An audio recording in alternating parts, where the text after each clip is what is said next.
욥기 12장 1절에서 25절까지 말씀을 한 절씩 교독하시고 마지막 25절은 함께 읽겠습니다. 욥이 대답하여 이르되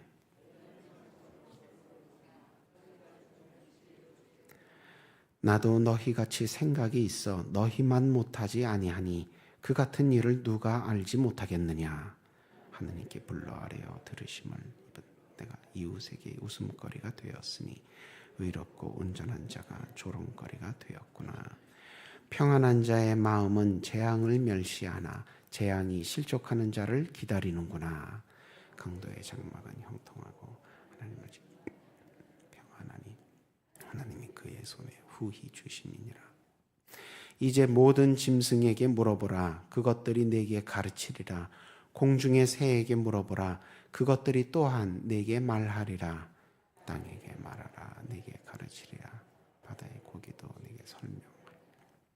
이것들 중에 어느 것이 여호와의 손이 이를 행하신 줄을 알지 못하랴. 모든 생명의 생명과 모든 사람의 육신의 목숨이 다 그의 손에 있느니라. 입이 음식의 맛을 구별함 같이 귀가 말을 분간하지 아니하느냐. 늙은 자에게는 지혜가 있고 장수하는 자에게는 명철이 있느니라. 지혜와 권능이 하나님께 있고 계략과 명철도 그에게 속하였나니 그가 허르신즉 다시 세울 수 없고 사람을 가두신즉 놓아주지 못하느니라. 그가 물을 막으신즉 곧 마르고 물을 보내신즉 곧 땅을 뒤집나니 능력과 지혜가 그에게 있고 속은 자와 속이는 자가 다 그에게 속하였으므로 모사를 벌거벗겨 끌어가시며 재판장을 어리석은 자가 되게 하시며 왕들이 맨 것을 풀어 그들의 허리를 동이시며 제사장들을 벌거벗겨 끌어가시고 권력이 있는 자를 넘어뜨리시며 충성된 사람들의 말을 물리치시며 늙은 자들의 판단을 빼앗으시며 귀인들에게 멸시를 쏟으시며 강한 자의 띠를 푸시며 어두운 가운데서 은밀한 것을 드러내시며 죽음의 그늘을 광명한 대로 나오게 하시며 민족들을 커지게도 하시고 다시 멸하기도 하시며 민족들을 널리 퍼지게도 하시고 다시 끌려가게도 하시며 만민의 우두머리의 총명을 빼앗으시고 그들을 길 없는 거친 들에서 방황하게 하시며 함께 읽습니다. 빛 없이 캄캄한 데를 더듬게 하시며 취한 사람같이 비틀거리게 하시느니라. 아멘. 오늘 본문은 욥의 세 번째 친구 소발이 욥이 하나님의 지혜의 오묘함과 광대함을 잘 몰라서 하나님께서 실수하시는 거라고 불평하는 것일 뿐 사실은 욥은 자기가 지은 죄 때문에 하나님께 심판을 받아서 고난을 당하는 거라고, 하나님은 실수하지 않으시는 분이라고 논박을 하고 있는 내용에 대해서 이를 듣고 욥이 이에 반박을 시작하는 부분입니다. 오늘 본문 12장부터 시작하여서 14장까지 이어지는 이 욥의 비판은 점점 격앙되어서 비난으로 올라가게 됩니다.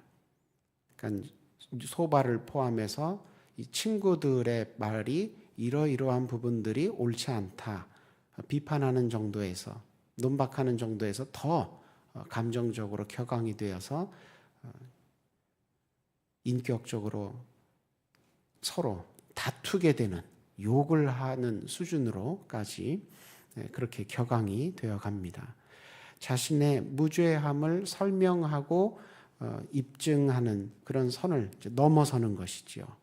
친구들과 심지어 하나님을 향해서 때로는 비아냥거리기도 하고 때로는 아주 사납게 대들기도 하다가 맨 끝에 14장 끝부분 가면 자포자기 상태로 또 주저앉게 됩니다. 오늘 본문은 이 시작부터 아주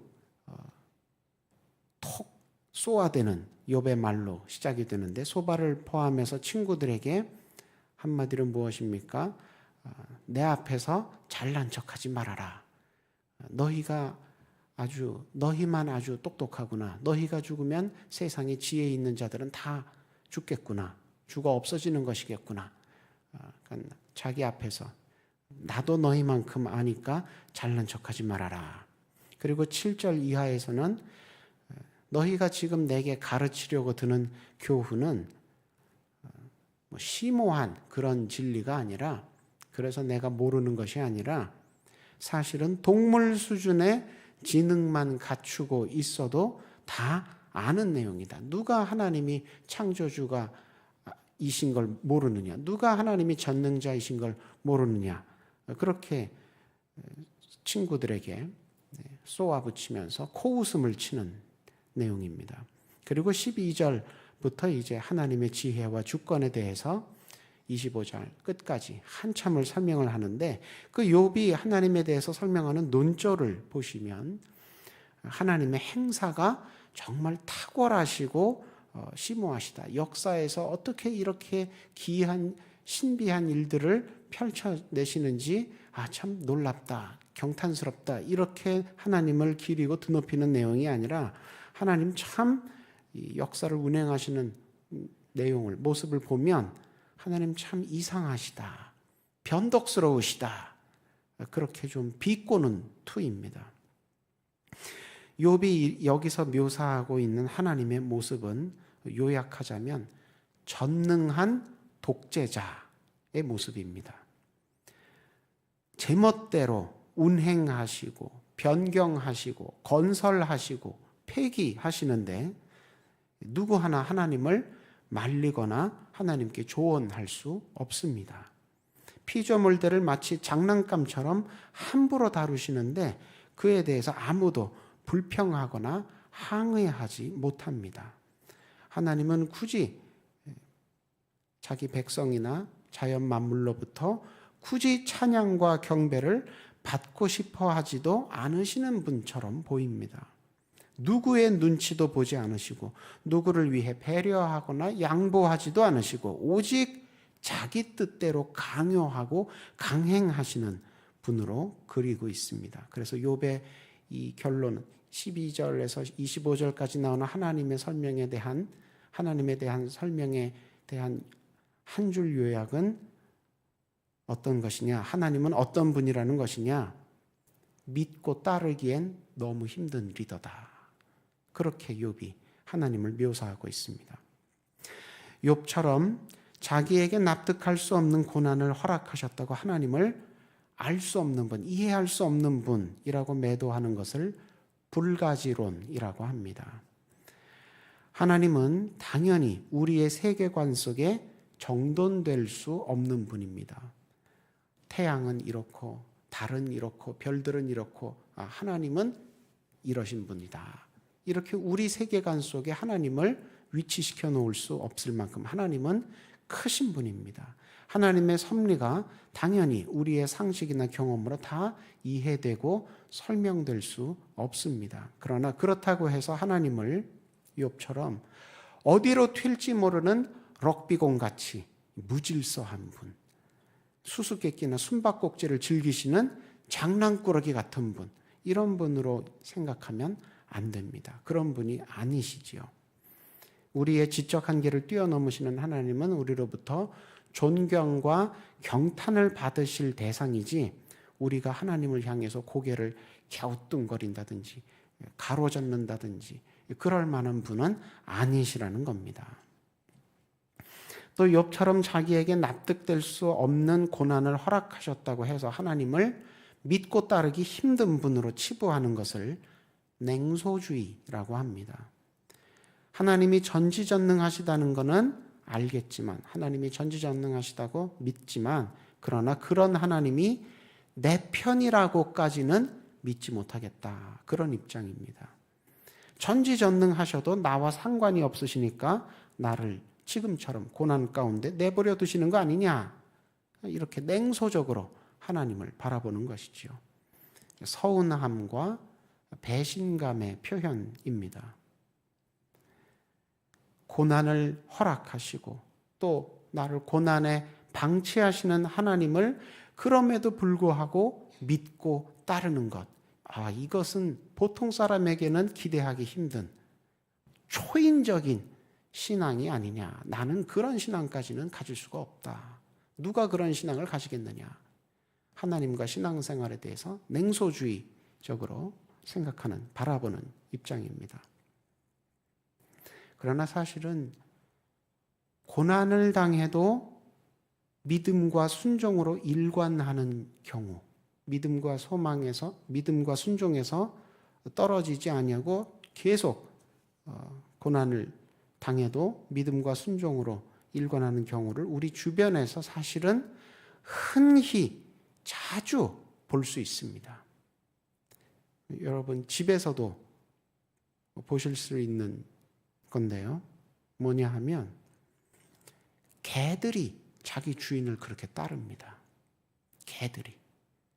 심지어 지난 여름 복날, 요즘은 그런 풍습이 많이 없어졌지만 예전에는 시골에서는 그런 복날 먹을 게 별로 없으니까 어떻게 합니까?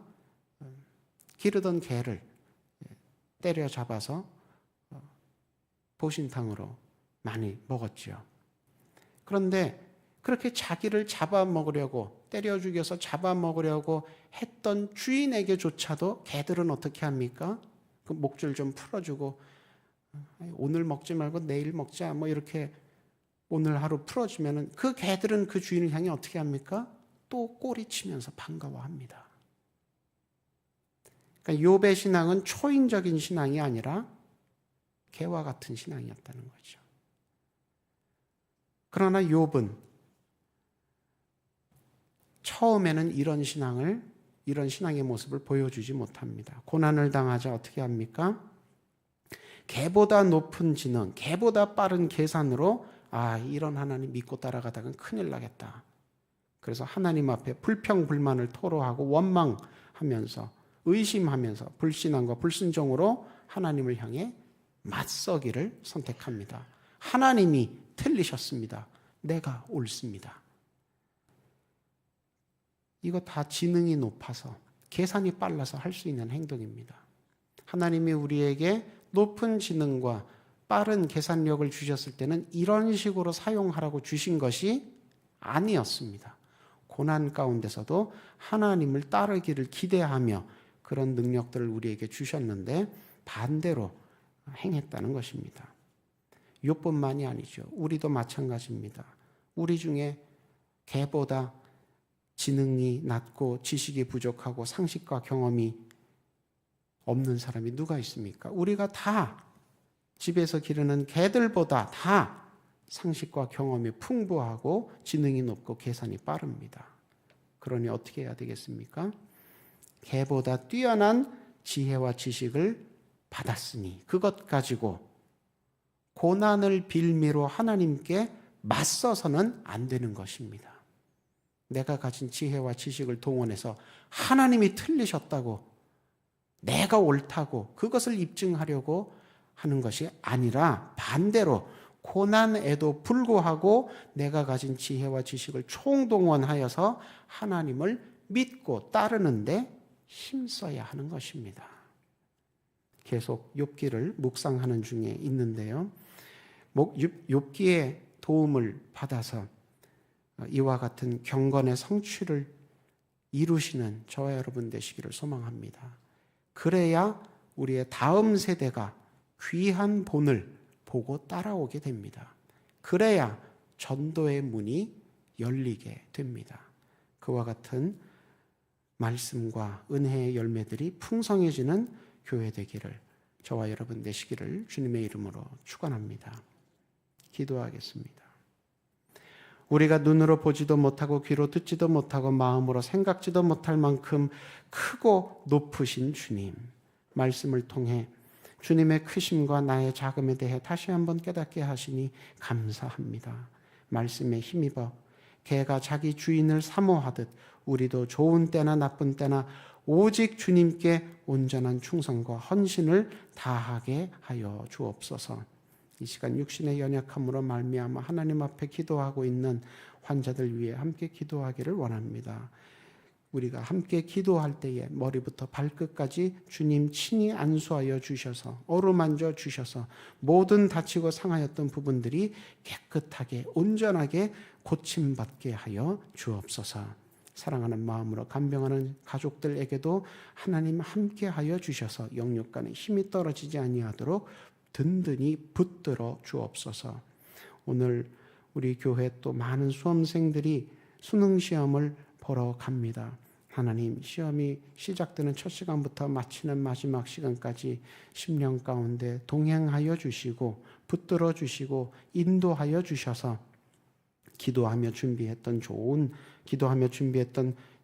능력들을, 실력들을 잘 발휘하여 좋은 열매로 거둘 수 있도록 하나님 걸음걸음마다 지키시고 보호하여 주시옵소서.